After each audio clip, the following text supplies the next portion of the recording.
Jangan lupa subscribe YouTube channel Metro TV News dan jangan lupa nyalakan notifikasinya.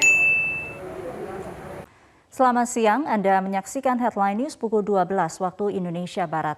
Polres Metro Jakarta Selatan mengungkap kasus korban pembunuhan yang ditemukan di TPU Kober, Ulu Jami. 3 orang ditetapkan sebagai tersangka, termasuk seorang perempuan yang menjadi dalang pembunuhan. Kita akan bergabung dengan Lis Pratiwi dari Polres Metro Jakarta Selatan. Lis, bagaimana hasil pengungkapan korban pembunuhan berencana yang ditemukan di TPU Kober? Sumi, Satreskrim Polres Metro Jakarta Selatan dan Dirkrimum Polda Metro Jaya berhasil mengungkap kasus pembunuhan berencana dan juga pencurian yang terjadi di TPU Kober, Pesanggerahan, Jakarta Selatan. Dalam kasus tersebut, korban berinisial FF ditemukan pada hari Kamis 10 Februari lalu dengan luka tusukan di bagian perutnya. Dalam kasus ini, polisi berhasil menangkap 3 orang tersangka, yakni pelaku berinisial LM, seorang perempuan 38 tahun yang merupakan pelaku utama atau dalang dari pembunuhan berencana tersebut, serta 2 orang eksekutor, yakni DR 22 tahun laki-laki dan juga MYL laki-laki berusia 18 tahun. Keduanya ini merupakan eksekutor yang melakukan pembunuhan dengan cara menusuk perut korban menggunakan gunting sebanyak 2 kali di lokasi TKP yang berada di TPU Kober, Jalan Ulu Jami Raya, Pesanggerahan, Jakarta Selatan tersebut. Aksi ini bermula dari pada hari Kamis dini hari sekitar pukul 1.30 waktu Indonesia Barat. Pelaku LM ini menjemput kedua eksekutor yakni DR dan juga MYL di rumahnya masing-masing yang berada di Cipondoh dan juga di Srengseng. Kemudian melakukan aksinya menuju ke TKP yang berada di TPU Kober, Pesanggerahan, Jakarta Selatan.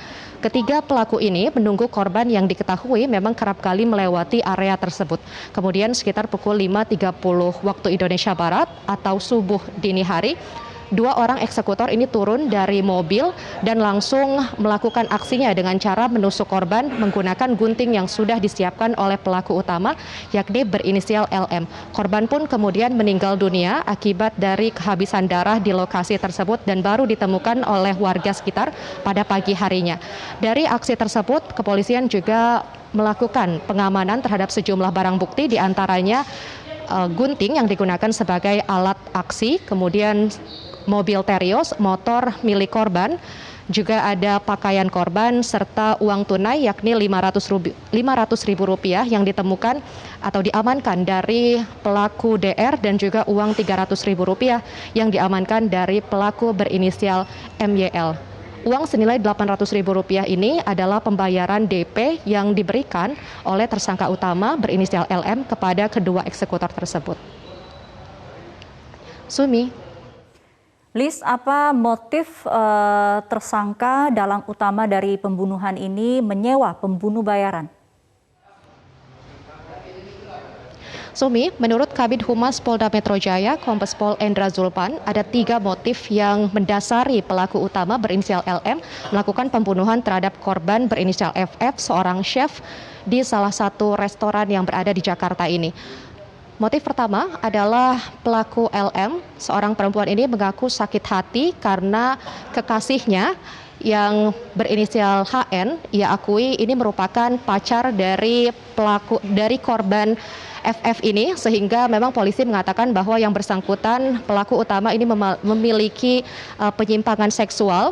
Selain itu, akibat dari sakit hati yang ia rasakan, pelaku ini melakukan pembunuhan kepada korban berinisial FF karena korban ini memacari kekasihnya yang sudah bersamanya selama 9 tahun, sementara korban dengan saksi berinisial HN ini baru menjalin hubungan sekitar 1 tahun terakhir.